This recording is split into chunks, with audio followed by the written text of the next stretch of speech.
To apply for a collateral-free crypto loan, first make sure you have set up your crypto wallet using MetaMask.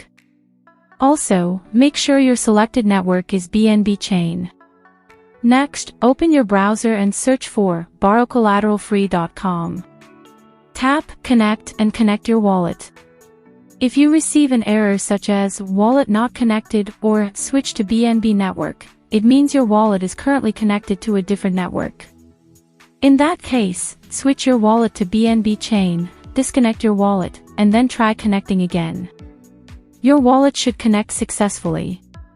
Now, create a password and make sure you remember it. If you forget your password, it cannot be recovered because it is stored on the blockchain. Authorize the transaction, and your account will be created. To apply for a loan, click Apply, enter the amount you wish to borrow, and tap Confirm. Then authorize the transaction. Your loan request will be submitted with a pending status. After review, the request may either be approved or rejected.